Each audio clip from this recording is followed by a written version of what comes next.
El Padre, el Hijo y el Espíritu Santo. Amén. Ven Espíritu Santo y derramate desde el cielo, ven Espíritu Santo de Dios, en esta mañana a nuestras vidas. Ven Espíritu Santo, ilumina nuestra mente, nuestro corazón. Ven Espíritu de Dios y danos conocimiento e inteligencia para profundizar en los misterios que contemplamos. Ven Espíritu Santo de Dios y danos espíritu de conversión, un corazón capaz de acoger todas las bendiciones y todo el amor que Dios nos demuestra en Jesús en estos días. Ven Espíritu Santo de Dios. Dios te salve María, llena eres de gracia, el Señor es contigo. Bendita tú eres entre todas las mujeres y bendito es el fruto de tu vientre Jesús. Santa María, Madre de Dios, ruega por nosotros pecadores, ahora y en la hora de nuestra muerte. Amén. Bueno, pues vamos a empezar. Sé que don Jesús hizo ayer una introducción, yo no pude estar porque estaba en el hospital, entonces, supongo vamos al hilo. La meditación de esta mañana de Jueves Santo, vamos a intentar contemplar, profundizar la institución de la Eucaristía y la oración sacerdotal de Jesús. Ya sabéis que hoy, Jueves Santo, la Iglesia en su conmemoración incide en varios matices. La institución de la Eucaristía, con ello el sacerdocio ministerial, el amor fraterno, que sale de ese amor entregado de Jesús, apasionado, ¿no?, que llega a nosotros. Y eso es un poquito lo que vamos a meditar y que nos ayude ya a empezar a coger tono espiritual, tono interior. La primera lectura del libro del Éxodo que vamos a leer esta tarde en la Cena del Señor, en la celebración, dice así, la leo. Éxodo 12, si queréis tomar nota para que también nos acompañe en la oración el día de hoy. Éxodo 12, del 1 al 8 y del 11 al 14. Éxodo 12, del 1 al 8, del 11 al 14. En aquellos días dijo el Señor a Moisés y a Aarón en tierra de Egipto: este mes será para vosotros el principal de los meses. Será para vosotros el primer mes del año. Decid a toda la asamblea de los hijos de Israel: el día de este mes cada uno procurará un animal para su familia, uno por casa. Si la familia es demasiado pequeña para comérselo, que se junte con el vecino más próximo a su casa, hasta completar el número de personas, y cada uno comerá su parte hasta terminarlo. Será un animal sin defecto, macho, de un año. Los cogeréis entre los corderos o los cabritos. Lo guardaréis hasta el día 14 del mes, y toda la asamblea de los hijos de Israel lo matará al atardecer. Tomaréis la sangre y rociaréis las 2 jambas y el dintel de la casa donde lo comáis. Esa noche comeréis la carne asada a fuego y comeréis panes sin fermentar y hierbas amargas. Y lo comeréis así: la cintura ceñida, las sandalias en los pies, un bastón en la mano, y os lo comeréis a toda prisa, porque es la Pascua, el paso del Señor. Yo pasaré esta noche por la tierra de Egipto, y heriré a todos los primogénitos de la tierra de Egipto, desde los hombres hasta los ganados, y me tomaré justicia de todos los dioses de Egipto. Yo, el Señor. La sangre será vuestra señal en las casas donde habitáis. Cuando yo vea la sangre, pasaré de largo ante vosotros, y no habrá entre vosotros plaga exterminadora, cuando yo hiera a la tierra de Egipto. Este será un día memorable para vosotros, en él celebraréis fiesta en honor del Señor. De generación en generación, como ley perpetua, lo festejaréis. Palabra de Dios. Bueno, pues esta es la lectura, la primera que vamos a escuchar esta tarde, donde se describe la celebración de la Pascua con todo el ritual mosaico de la ley de Moisés, que estaba totalmente reglamentado. Vamos a intentar meternos en el contexto de esta celebración para poder entender la instauración de Jesús de la Eucaristía a partir de este ritual de la Pascua. ¿vale?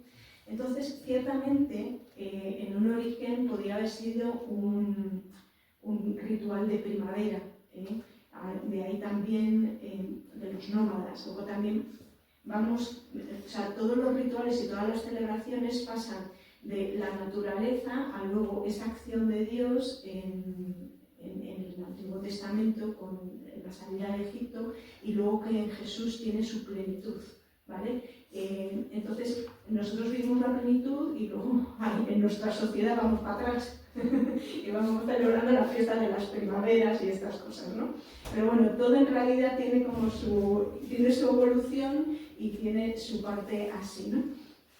Pero bueno, aparte de que fuera ese contexto de celebración de primavera de los nómadas, ciertamente para el pueblo de Israel, desde el acontecimiento salvífico de la salida de Egipto, de la liberación de Egipto, esta fiesta se había convertido en una conmemoración de aquel acontecimiento, una acción de gracias y al mismo tiempo de esperanza. Entonces había virado totalmente esta fiesta con estos contenidos. Pues bien, en el centro de esta celebración estaba bien reglamentada, con sus vasos, con sus copas, con todo. Estaba el Cordero, ¿vale? Que era el símbolo, hemos leído, el símbolo de la liberación de la esclavitud de Egipto. Yahvé había dicho que cogieran un cordero, que lo matasen, que con la sangre pintaran, cubrieran los dinteles, las jambas de las puertas y que esa noche rápidamente lo tenían que comer. Después de esa comida, de esa celebración, el pueblo saldría hacia la tierra prometida, ¿no? Saldría de Egipto. Era un mandato que les había hecho Yahvé y era el símbolo, el cordero era el símbolo de esa liberación. Por eso la cena de los judíos tenía como centro el cordero. Muy bien, acompañado a este cordero que se iba a comer estaba el relato que se llama Haggadah. Luego, como tenemos pizarra, ¿sabes? Lo voy a poner para... ¿Habéis visto cómo nos hemos modernizado?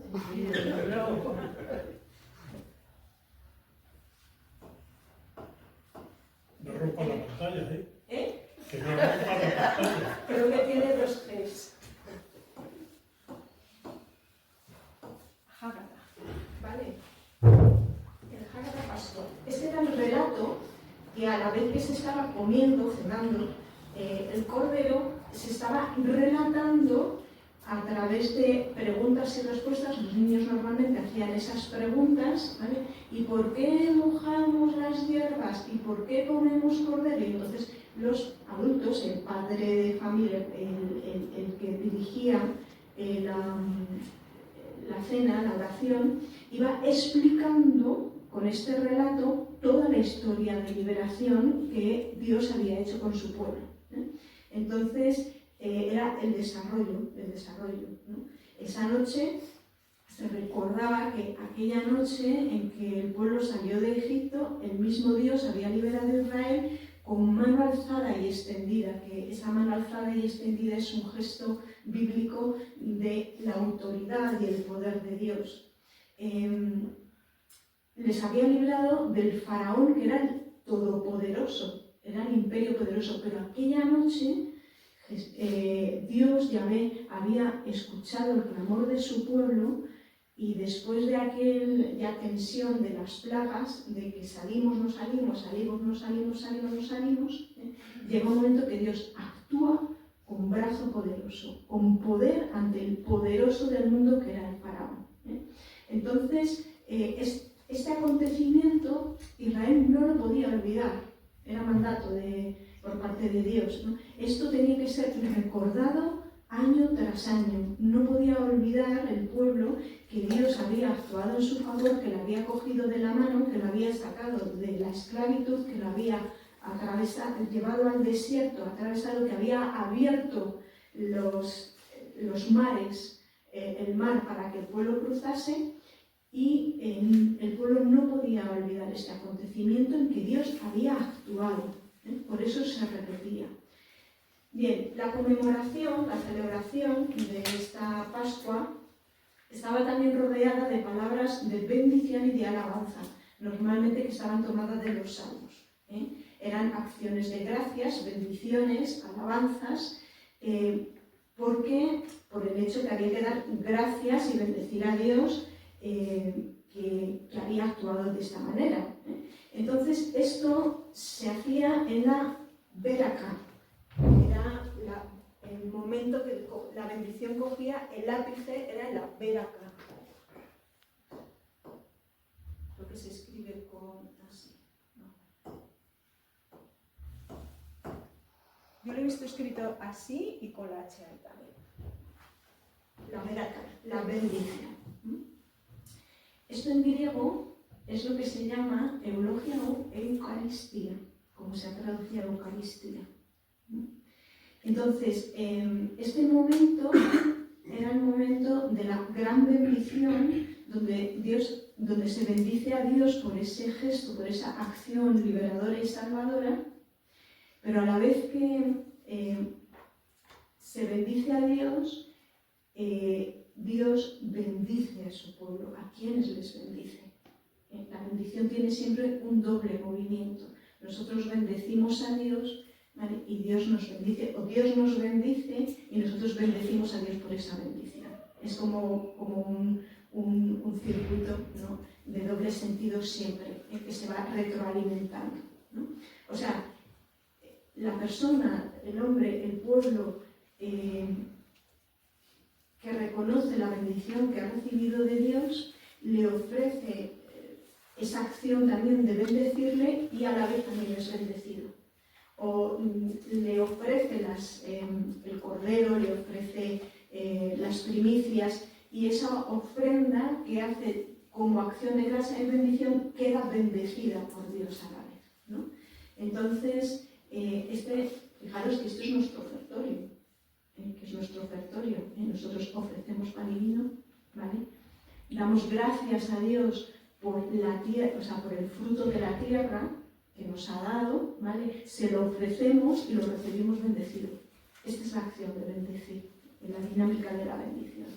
Bueno, pues tenemos, para no perdernos, tenemos la cena, tenemos el cordero, tenemos el Haggadah, el relato de la salvación, la historia de la salvación, y tenemos la Beraka, la bendición, ¿vale? Tenemos estas tres cosas. Pero toda esa celebración con estos elementos no es algo estático, sino que recorren pasado, presente y futuro.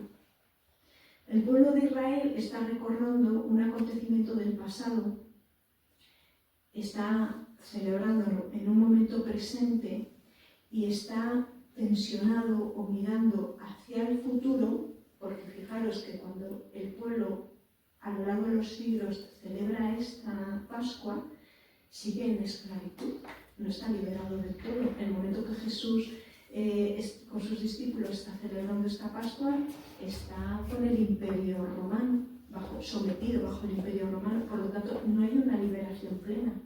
Y el pueblo es consciente de que no hay liberación. Y así no ha estado liberado, pues por los imperios anteriores tampoco, ¿vale? Ha habido una acción liberadora, pero queda todavía por liberar.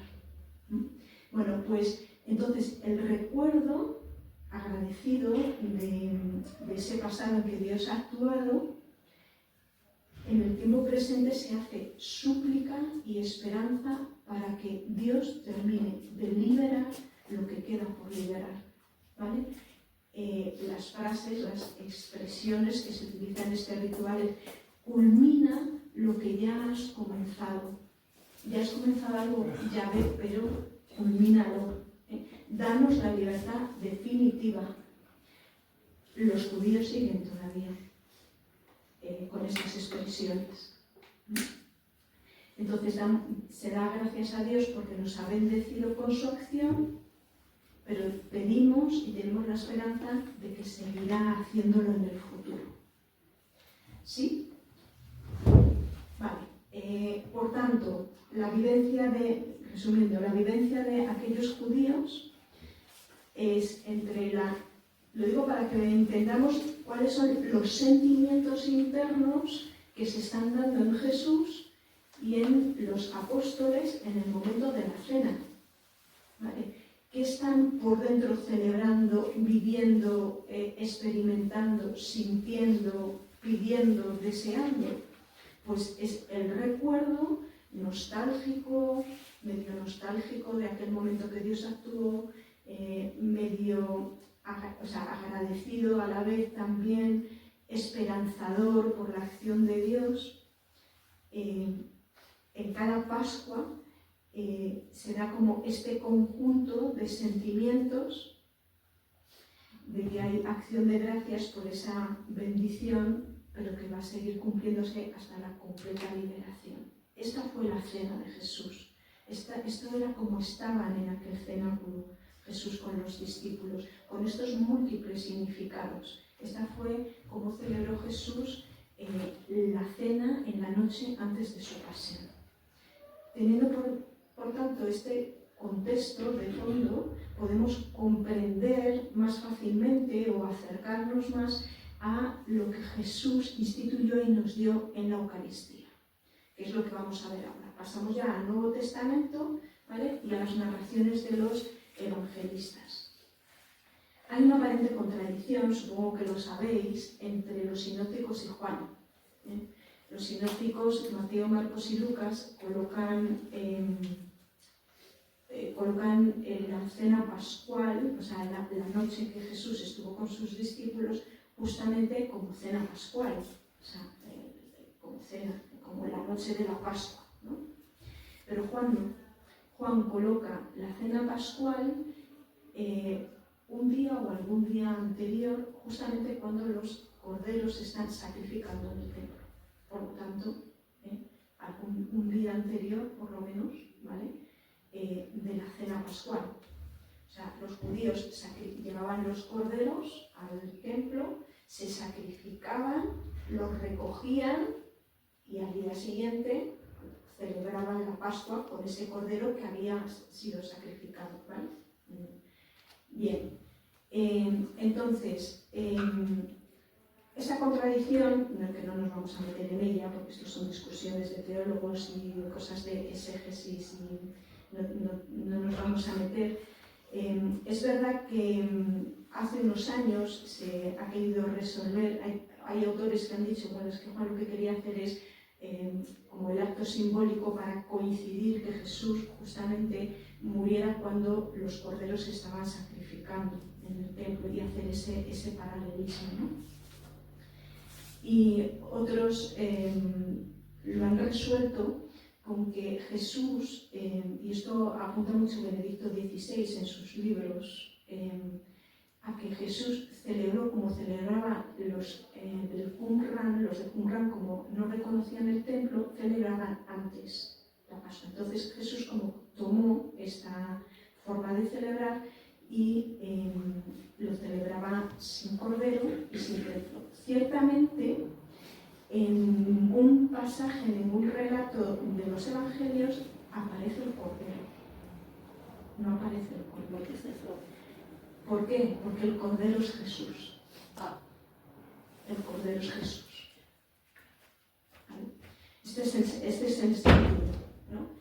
Pero bueno, más allá de que fuera histórico, no histórico, fuera más simbólico, no simbólico, sí que es verdad que lo que Juan quiere indicar, que no hay cordero y que Jesús es el cordero y que tiene total conciencia Jesús que en el momento de la cena con sus discípulos el cordero que tiene que estar en el centro de la mesa, del que es la víctima, del que todos van a comer, es Él. Es Él. Entonces, Jesús es muy consciente de lo que va a pasar, es muy consciente de lo que está haciendo, es muy consciente de lo que está manifestando y revelando a los discípulos, y es muy consciente de que va a tener que derramar sangre como fue derramada del cordero. Y que con esa sangre va a sellar a toda su iglesia, nos va a sellar a todos y va a ser la liberación de toda asechanza del enemigo y de toda esclavitud del enemigo. Jesús es muy consciente de lo que está haciendo al instaurar, instituir la Eucaristía. Lo que había dicho antes Jesús en Juan 10, nadie me quita la vida, nadie me la quita, yo la doy voluntariamente, lo está manifestando en esa noche en el cenáculo. Delante de sus discípulos, de sus apóstoles, se está entregando cuerpo, sangre, en el mismo ritual en que el cordero era entregado, era comida para los demás. Con su cuerpo y con su sangre cumplía la afirmación de que yo soy el Cordero de Dios que quita el pecado del mundo. De tal manera que solamente la antigua Pascua cobra y alcanza su verdadero sentido y su plenitud en la cena pascual de Jesús, donde Él es el Cordero. Solo una sangre, la de Jesús, puede salvarnos, puede dar la liberación, no la de los corderos del templo. San Juan Crisóstomo ya meditaba sobre esto y se hacía varias preguntas en sus catequesis eucarísticas. Escribió en una ocasión: ¿qué estás diciendo, Moisés? ¿Que la sangre de un cordero purifica a los hombres? ¿Que les salva de la muerte? ¿Cómo puede purificar la sangre de un animal a los hombres? ¿Cómo puede salvar a los hombres? ¿Cómo puede tener poder contra la muerte la sangre de un animal? Y sigue diciendo: el cordero solo podía ser un símbolo y por tanto la expresión de la expectativa y de la esperanza en alguien, con mayúsculas, que sería capaz de realizar lo que no podía hacer un animal. Jesús celebró la Pascua sin cordero y sin templo, porque Él era el mismo cordero y Él era el templo verdadero. Juan Bautista ya lo había anunciado: Él es el Cordero de Dios que quita el pecado del mundo. El verdadero templo en el que vive Dios, la plenitud de Dios, en el que podemos encontrar de verdad a Dios. El templo de Jerusalén, la tienda donde Moisés entraba, donde había esa presencia de Yahvé, ciertamente tiene su plenitud en Jesús, en su divinidad, en la presencia de Dios en medio de su pueblo. Y su sangre que es entregada por amor, que no solamente la sangre como algo solamente sacrificial, sino el amor que conlleva entregar esa sangre como hijo de Dios y como hijo del hombre, es la única que tiene capacidad de salvar y de liberar nuestra vida. Es su amor, el único, el que se entrega libremente por nosotros, el único que es capaz de poder salvar. Porque Jesús era Dios y porque se entregó hasta la muerte, una muerte de cruz, solo por amor a nosotros. Por tanto, el gesto nostálgico de los judíos, de la Pascua, sin eficacia, una eficacia podría tener, digamos, simbólica en el corazón del creyente judío, ¿no?, de inmolación del inocente cordero, encontró respuesta en Jesús. Alcanzó su plenitud en la Eucaristía, en aquel cenáculo, y se convirtió para nosotros en cordero, en templo, en sangre salvadora. Y toda la eficacia la obtenemos de Jesús, en el sacramento de la Eucaristía, que la había instituido. Por lo tanto, para nuestra vida espiritual, en Jesús lo esperamos todo, y cada vez que le celebramos la Eucaristía podemos esperarlo todo de Dios. Cualquier liberación, cualquier salvación, cualquier sanación, cualquier acción salvífica de Dios para cada uno de nosotros y para todo el pueblo, para la Iglesia. En cualquier Eucaristía tiene este poder, este significado. para que nos demos cuenta a veces que vivimos la Eucaristía como muy mecánicamente o muy habitualmente, porque como vamos a misa frecuentemente, sino todos los días, pues vamos todos los días y otra vez, y aunque lo sabemos de fondo, no sé, a lo mejor vosotros sois muy conscientes y a veces se me olvidan ciertas dimensiones de la Eucaristía y lo hacemos como muy rutinariamente y no nos damos cuenta que en ese momento que celebramos la Eucaristía, en ese momento que estoy comulgando, el mismo cuerpo, la misma sangre, el mismo poder liberador, salvador del mismo Dios puede actuar en mi vida y puede actuar en el pueblo de Dios en la Iglesia, en una Eucaristía. Entonces, retomamos, si en el centro de la Pascua judía se encontraba el Cordero degollado, en el centro de la Pascua de Jesús se encuentra el sacrificio de su cuerpo en la cruz, y de ella vienen todos los dones, todas las bendiciones, toda la acción salvífica de Dios. Si en la celebración judía estaba el relato, el Haggadah de la Pascua, contando cómo Yahvé había actuado liberándolos de la esclavitud de Egipto, en la Eucaristía, en la nueva Pascua, tenemos también la memoria, el relato, no solamente de la pasión y cruz, el relato de la encarnación, de la vida de Jesús, de su pasión, de su muerte, de su ascensión, de su resurrección, de su ascensión al cielo y de la venida del Espíritu Santo. Tenemos todo el misterio de Jesucristo en la Eucaristía. Todo el misterio, no solamente el sacrificio, que sí, sino todo el misterio, así lo dice el Catecismo.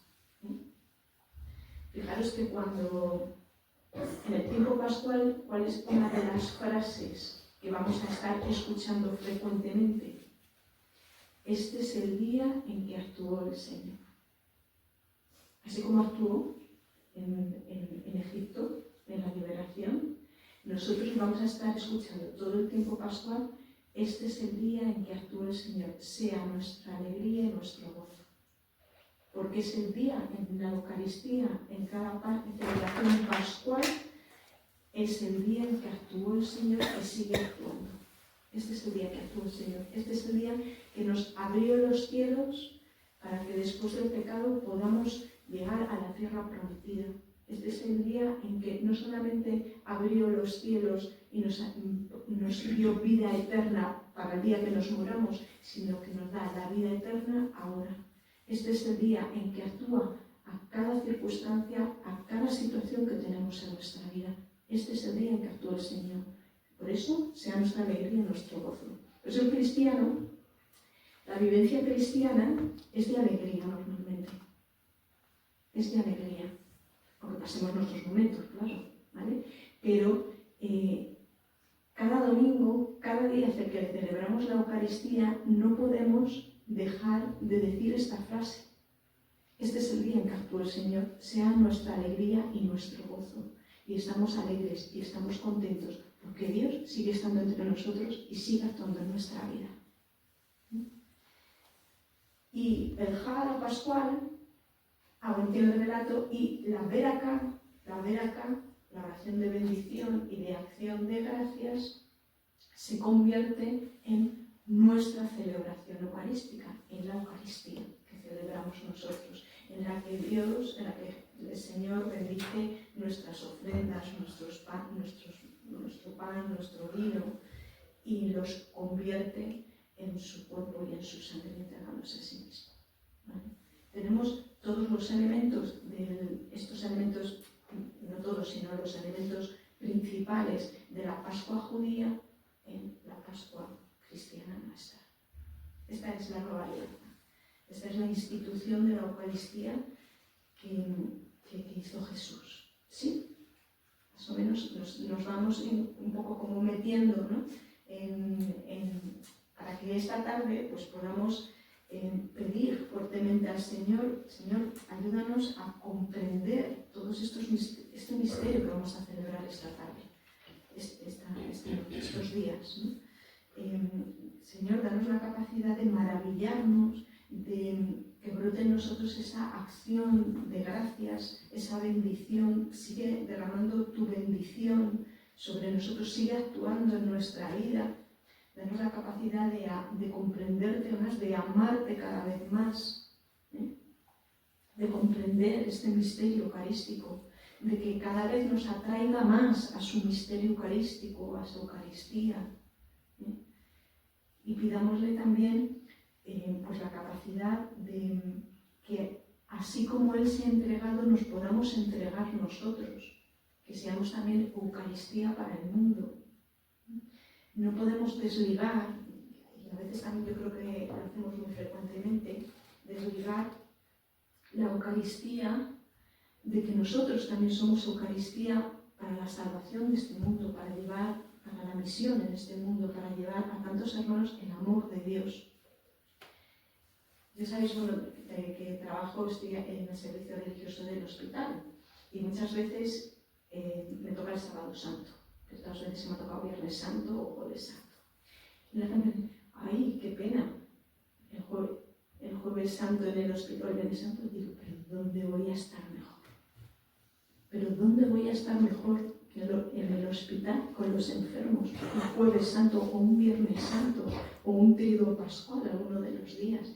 ¿Dónde estoy mejor? Entonces a mí eso me sale cortocircuito.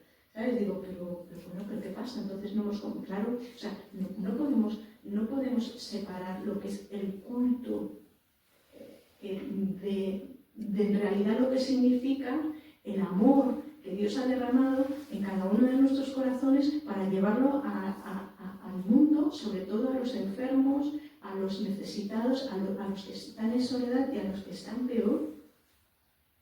Si un Tríodo Pascual te lo pasas sirviendo, bendito sea Dios, que te lo pasas en procesiones aquí, fenomenal, pero que no se te olvide en otra dimensión. No podemos, a veces, claro, como somos así, los humanos, que nos polarizamos tanto, a veces hay espiritualidades que parece que solamente es culto o solamente es servicio a los demás y no sabemos conjugar ni equilibrar las dos cosas, ¿no? Y es verdad, aunque a veces se pueda acentuar una dimensión u otra, las dos cosas van juntas, es inseparable. Por eso también es el día del amor fraterno, el amor a nuestros hermanos, el amor al mundo, a quien lo necesite.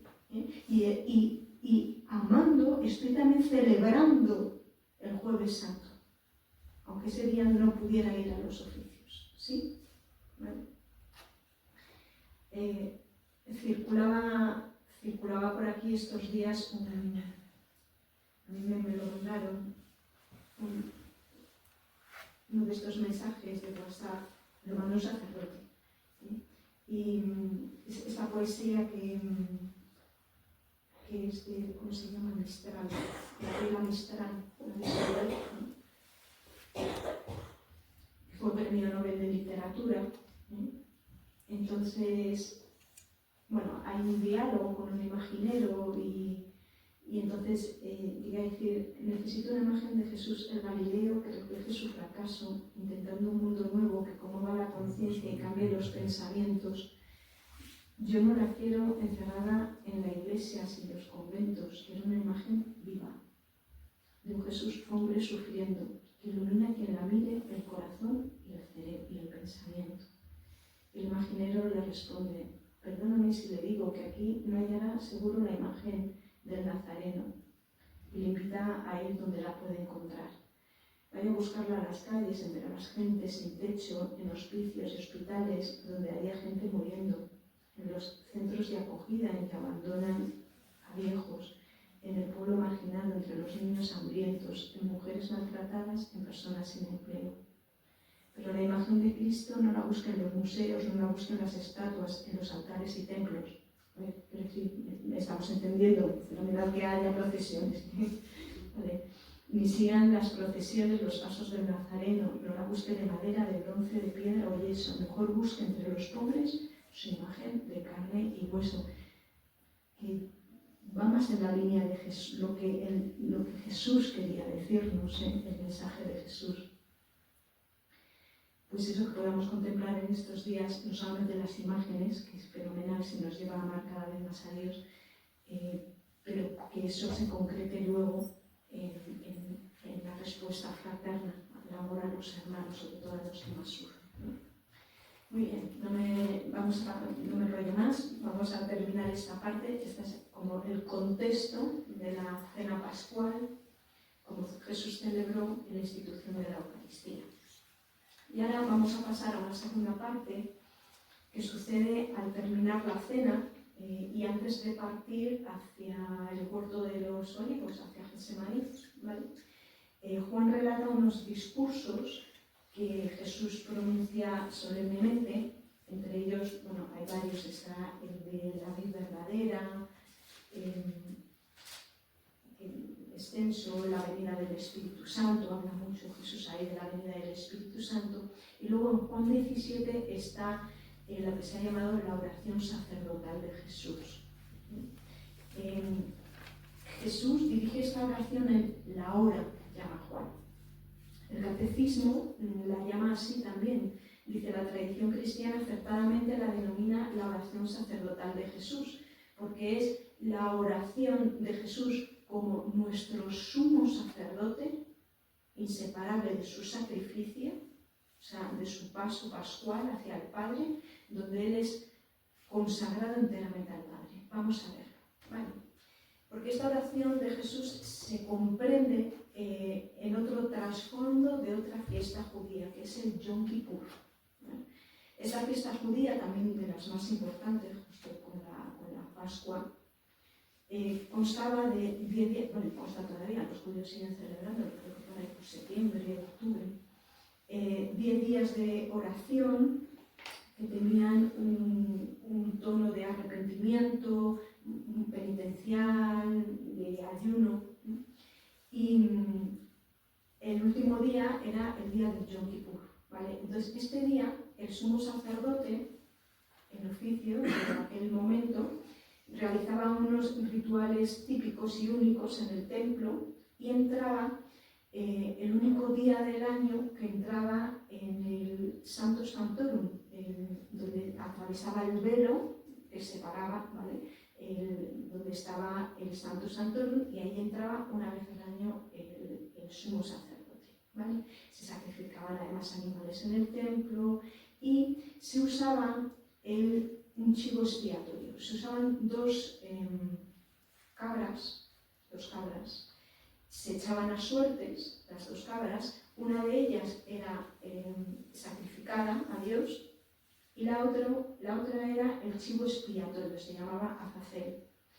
En ella el sumo sacerdote confesaba todos los pecados del pueblo de Israel, se las traspasaba a la cabra, ¿vale? Y una vez que la cabra había cargado con todos los pecados del pueblo de Israel, era enviada para el desierto y con esto se eliminaban, digamos, o sea, las culpas de Israel eran transferidas a la cabra y la cabra se iba y eran eliminadas las culpas del pueblo de Israel, todos los pecados, ¿vale? Bueno, pues Jesús en esta oración de Juan 17, esta oración sacerdotal, está haciendo la función de del nuevo sumo sacerdote y además se pone como víctima, como chivo expiatorio. Vamos a verlo un poquito más. Voy a leerle el pasaje y vamos a ir poco a poco viendo. La oración de Jesús. Así habló Jesús, Juan 17, del 1 al 26 es toda la oración. Así habló Jesús, y alzando los ojos al cielo, dijo: Padre, ha llegado la hora, glorifica a tu Hijo, para que tu Hijo te glorifique a ti, y que según el poder que le has dado sobre toda carne, dé también vida eterna a todos los que tú le has dado. Esta es la vida eterna, que te conozcan a ti, el único Dios verdadero y al que tú has enviado, Jesucristo. Yo te he glorificado en la tierra, llevando a cabo la obra que me encomendaste realizar. Ahora, Padre, glorifícame tú junto a ti con la gloria que tenía a tu lado, antes que el mundo fuese. He manifestado tu nombre a los hombres, que tú me has dado tomándolos del mundo. Tuyos eran y tú me los has dado, y han guardado tu palabra. Ahora ya saben que todo lo que me has dado viene de ti, porque las palabras que tú me diste se las he dado a ellos, y ellos la han aceptado y han reconocido verdaderamente que vengo de ti, y han creído que tú me has enviado. Por ello ruego, no ruego por el mundo, sino por los que tú me has dado, porque son tuyos, y todo lo mío es tuyo, y todo lo tuyo es mío, y yo he sido glorificada de ellos. Yo ya no estoy en el mundo, pero ellos sí están en el mundo, y yo voy a ti, Padre Santo. Cuida en tu nombre a los que me has dado, para que sean uno como nosotros. Cuando estaba yo con ellos, yo cuidaba en tu nombre a los que me habías dado. He velado por ellos, y ninguno se ha perdido, salvo el hijo de perdición, para que se cumpliera la Escritura. Pero ahora voy a ti, y digo estas cosas en el mundo para que tengan en sí mismos una alegría formada. Yo les he dado tu palabra, y el mundo los ha odiado, porque no son del mundo, como yo no soy del mundo. No te pido que los retires del mundo, sino que los guardes del maligno. Ellos no son del mundo, como yo no soy del mundo. Santifícalos en la verdad, tu palabra es verdad. Como tú me has enviado al mundo, yo también los he enviado al mundo. Y por ellos me santifico a mí mismo, para que ellos también sean santificados en la verdad.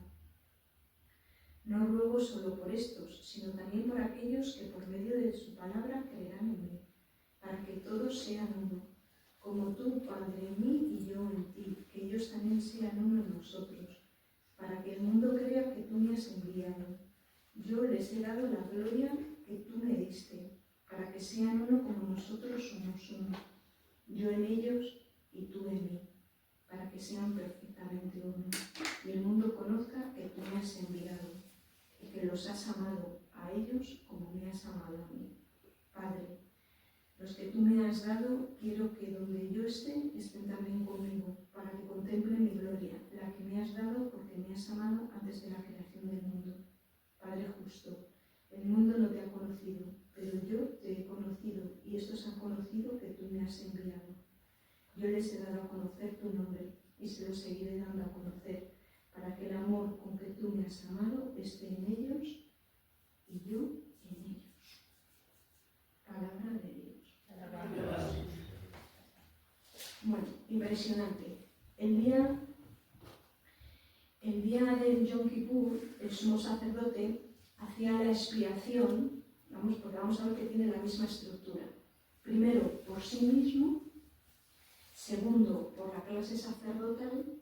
Y tercero, por todo el pueblo, por la comunidad, ¿no? Y el objetivo era dar al pueblo de Israel, pues después de todas las transgresiones que habían tenido durante todo el año, la conciencia de reconciliación de Dios y que Dios seguía estableciendo alianza con ellos, aún a pesar de los pecados. Seguían siendo el pueblo de Israel, el pueblo de Dios. Este era el motivo de la fiesta, aunque hubieran pecado. ¿Vale? Bueno, pues la oración de Juan 17 que hace Jesús tiene exactamente la misma estructura que la del sumo sacerdote en el Antiguo Testamento.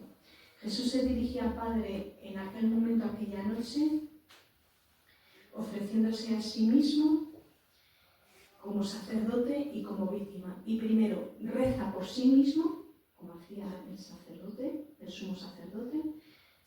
La segunda oración que hace en la oración sacerdotal es por sus apóstoles, y la tercera por aquellos que creerán en él por medio de la palabra de los apóstoles, o sea, por la Iglesia de todos los tiempos. Las mismas tres peticiones, ¿sí? Vamos a ir una por una, ¿vale? La oración que hace Jesús por sí mismo. ¿Qué está pidiendo Jesús por sí mismo? Es la petición de su propia glorificación, de su propia elevación. Es la hora, es la hora. Más que una petición, es como una declaración de la plena disponibilidad que tiene Jesús para cumplir la voluntad del Padre, para ser esa víctima, para ser ese cordero y para llegar hasta el final, lo que ya había comenzado en el momento de la encarnación. Padre, yo he venido, me he entregado y quiero cumplir tu designio hasta el último momento, hasta la muerte, hasta el último momento. ¿Vale? La hora había comenzado. ¿Cuándo comienza la hora? En Juan, en el momento de la traición de Judas. Juan 10. En el momento de la traición de Judas, no en vano,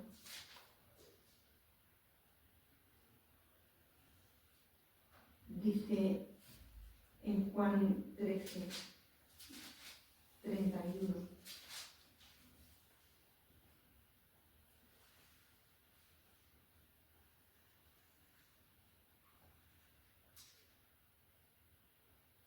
Bueno, no es Juan 13, 31, tiene que ser antes.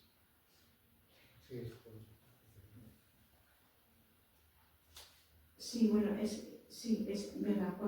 Cuando salió, dice Jesús, ahora ha sido glorificado el Hijo del Hombre y Dios ha sido glorificado en él. Acaba de salir Judas, ¿vale? Acaba de salir Judas del cenáculo y Jesús dice, cuando salió, dice Jesús, ahora ha sido glorificado el Hijo del Hombre, en el momento que Judas ha cruzado la puerta. Y Dios ha sido glorificado en él. Si Dios ha sido glorificado en él, Dios también le glorificará en sí mismo y le glorificará pronto. Es el momento de la hora, el momento de la glorificación de Jesús empieza cuando Judas sale del cenáculo. ¿Vale? Pasa por la pasión y la cruz y culminará en la ascensión de Jesús al Padre. Por lo tanto, Jesús en ese momento está diciendo, ha llegado mi hora, glorifica, Padre, a tu Hijo, para que tu Hijo te glorifique a ti. Esa es la petición de Jesús, por sí mismo, glorifica a tu Hijo. ¿Qué es lo que está pidiendo Jesús? Glorifica, estoy disponible, dame la capacidad de llegar hasta el final, dame la gloria para llegar a la gloria que tenía antes de salir de tu presencia a este mundo, del momento de la encarnación. Eso es lo que está pidiendo Jesús, la plena obediencia, el pleno sometimiento a la voluntad, la plena disponibilidad. Este es lo que constituye el acto del sacerdocio de Jesús. Ese es el fondo del sacerdocio nuestro. Cuando nosotros estamos unidos a la voluntad de Dios totalmente, es expresión sacerdotal de la ofrenda que hacemos de nuestra vida. Mirad, de nada sirve que hagamos muchos apostolados si no son la voluntad de Dios. De nada sirve. Donde ofrecemos sacerdotalmente de verdad nuestra vida es en la voluntad de Dios, haciendo el apostolado que sea, o cuidando a los hijos en casa, o haciendo la comida, o haciendo lo que haya, o paseando a mi abuelito enfermo por el parque, o yéndome de misiones a no sé dónde. Pero no es la actividad o el acto en sí lo que es sacerdotal y lo que tiene el poder intercesor, es la comunión con la voluntad de Dios, sea la que sea. Por eso no hay frustraciones en nuestra vida, en nuestras actividades, mejor dicho, en los formatos, en las actividades que realizamos, ¿vale? Porque el fruto, la fecundidad de cualquier cristiano está en la unión con la voluntad de Dios. Ahí está el fruto. Y ese es el que tiene poder sacerdotal, de intercesión. Eso es lo que hace que se puedan abrir las puertas del cielo y caiga la bendición de Dios sobre nuestra vida y por todo aquello que llevemos en nuestro corazón y podamos interceder. Por eso en Romanos 12, Pablo dice, ofreceos como hostia viva al Padre. Esa es nuestra ofrenda. Esa es nuestra ofrenda. No hay frustraciones de frutos cuando estamos unidos, aunque sea en la cama de un hospital. El segundo momento de esta oración de intercesión de Jesús que hace es por sus discípulos, por los apóstoles, los discípulos que han estado con él en vida. O sea, aquellos por los cuales Jesús puede decir: he manifestado tu nombre a los que me diste de en medio del mundo. Tuyos eran, tú me los diste y ellos han guardado tu palabra. Manifestar el nombre, guardar la palabra, no es solamente la palabra verbal, sino que es la realidad de la manifestación de la vida de Jesús, que además se queda en la Eucaristía, a través del ministerio de los apóstoles y sus sucesores. Es la presencia de Jesús, no solamente de su palabra, sino de su presencia en cuerpo y sangre. Es la manifestación de la encarnación, que en aquel momento fue histórica y que en este momento es la misma encarnación del Hijo de Dios, no de una forma, digamos, como hombre, sino en el pan, en el vino. Es el mismo sacrificio de la cruz, no de forma cruenta, como fue en el Calvario, sino de forma incruenta en el sacrificio del altar. Pero es la misma presencia. Y en este momento, cuando está Jesús pidiendo por sus apóstoles, por sus discípulos, hace una petición de consagración. Jesús dice al Padre: no son del mundo, como tampoco yo soy del mundo, santifícalos en la verdad, tu palabra es verdad. Como tú me enviaste al mundo, así yo los envío también al mundo. Y por ellos yo me consagro a mí mismo, para que también ellos sean consagrados en la verdad. ¿Qué significa en este momento consagrar, ser consagrado? A ver, propiamente consagrar, o sea, el consagrado que es santo es Dios. Dios es el santo, es el consagrado, es Jesús. ¿Vale? No hay más consagrado que Jesús más santo. ¿Vale? Nosotros participamos de esa consagración o de esa santidad. ¿Vale? Pero bueno, consagrar significa dos cosas. Primero, sacar de lo común, separar, apartar. Por eso, por ejemplo, nosotros, el bautismo nos consagra, somos bautizados, somos consagrados, separados del mundo. La vida consagrada, cuando una persona es consagrada, la vida consagrada religiosa, la vida consagrada, es separada del mundo para dedicarse a Dios. Un sacerdote es consagrado para el ministerio, para su ministerio, ¿vale? Es separado, ¿vale? Para una función, siempre para una misión. No hay como una consagración sin una misión o una función. La otra parte de la separación y del traslado, digamos, a la esfera de Dios es que tiene significado de misión y de envío. Una persona es consagrada, existe para los demás. Los cristianos, los bautizados, somos consagrados para ser puente entre Dios y el mundo. La vida consagrada es consagrada pues para el carisma que sea, ¿no? Un sacerdote separado es consagrado para el ministerio, para ejercer el ministerio, para ser entrega para los demás, ¿vale? Entonces, un consagrado no nos pertenecemos a nosotros mismos, pertenecemos a Dios, somos suyos, nuestra vida no es nuestra vida es de Dios. Y nosotros como Jesús somos separados del mundo con vista siempre a una misión y a estar a disposición de todos. Por lo tanto, fijaros que si es así, cuando Jesús resucitado se presenta a sus discípulos, les envía. La paz os dejo, mi paz os doy. Yo os envío, es un envío, la consagración. Entonces, para profundizar más en este aspecto, ¿para qué te ha consagrado Dios? ¿Somos conscientes de que somos consagrados? Vivimos en el mundo, somos conscientes de que vivimos en el mundo, pero que no somos del mundo y no podemos funcionar como el mundo. y que cuando somos consagrados no podemos servir para otra cosa. Una patena, un cáliz, cuando es consagrado, es un objeto que se consagra para recibir el cuerpo y la sangre de Cristo. Es separado y no se puede utilizar para nada más. Y si se utiliza para otra cosa, se profana. ¿Vale? Pues nosotros igual.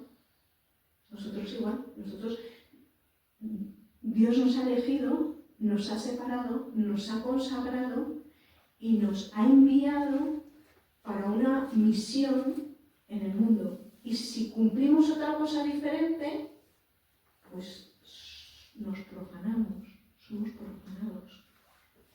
Como fuerte que suena esta palabra, pero vale. Entonces, somos conscientes de nuestra consagración. ¿Cómo estás llevando a cabo esa consagración, misión en el mundo? Y el tercer acto, es de oración que hace Jesús, es la que dirige al Padre para interceder en favor de todos aquellos que serán conducidos a la fe por la predicación de los apóstoles, o sea, por la Iglesia de todos los tiempos, es decir, por nosotros. No solo por ellos ruego, sino también por todos los que crean en mí, por la palabra de ellos. Jesús está rogando por la Iglesia de todos los tiempos. Jesús, aquella noche, te está pensando a ti y a mí. A mí esto me toca mucho, ¿no? Nos debe tocar mucho. Que aquella noche Jesús te tenga en el corazón. En aquella oración preludio de su pasión y de su muerte. El Catecismo de la Iglesia Católica dice: Jesús ha cumplido toda la obra del Padre y su oración, al igual que su sacrificio, se extiende hasta la consumación de los siglos. La oración de la hora de Jesús llega hasta los últimos tiempos y los lleva a su consumación. ¿Y cuál es la petición central de la oración de Jesús dedicada a los discípulos, a la Iglesia, a los discípulos de todos los tiempos? ¿Cuál es? Para que lo tengamos muy claro, muy claro. ¿Cuál es? La unidad. La unidad.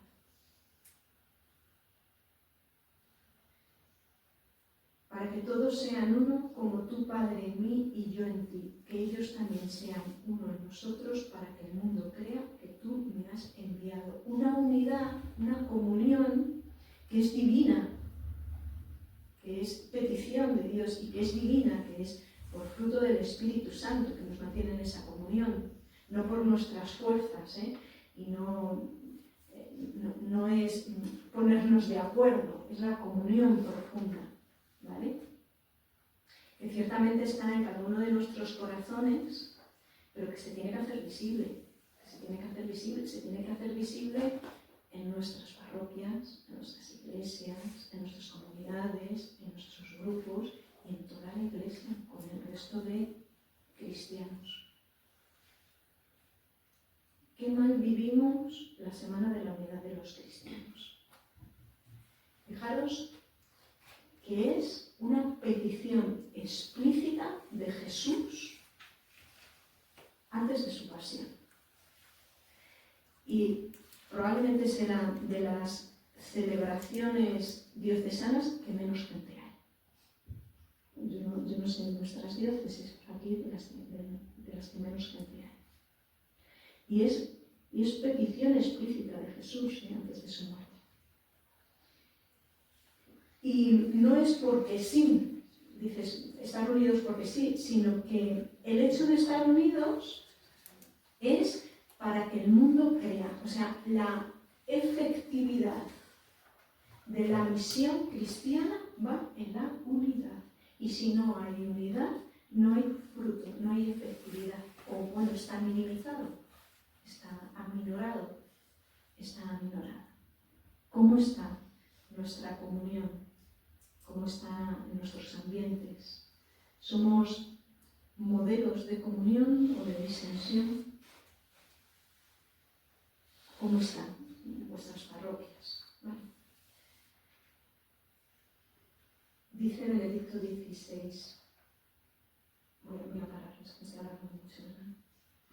Voy a parar ya, ¿vale? Podemos decir que la oración sacerdotal de Jesús, dice Benedicto XVI, se cumple la institución de la Iglesia. ¡Wow! O sea, quiere decir, Jesús había elegido a sus apóstoles, pero en esta oración queda instituida y en Pentecostés queda planificada y manifestada.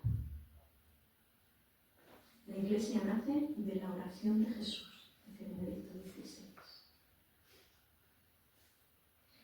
Pues pidamos, después ya de todo lo meditado, comentado, la gran riqueza, ¿verdad?, que tiene esta oración sacerdotal, y pidamos pues, que nos ayude a vivir más plenamente el proyecto de Dios que tiene con cada uno de nosotros, esa consagración, que nos consagre en Él, hacernos conscientes de que somos consagrados de Dios y que tenemos una misión, una dedicación que no podemos mal utilizar, y que esa misión pasa siempre por la unidad de todos los cristianos, de nuestros ambientes, de nuestras parroquias, y que siempre estemos dispuestos a crear esa comunión y a responder con el mismo amor con el que amó Jesús, que nos demuestra en el día de hoy. Pues gloria al Padre, al Hijo y al Espíritu Santo. Como era en el principio, ahora y siempre, por los siglos de los siglos. Amén.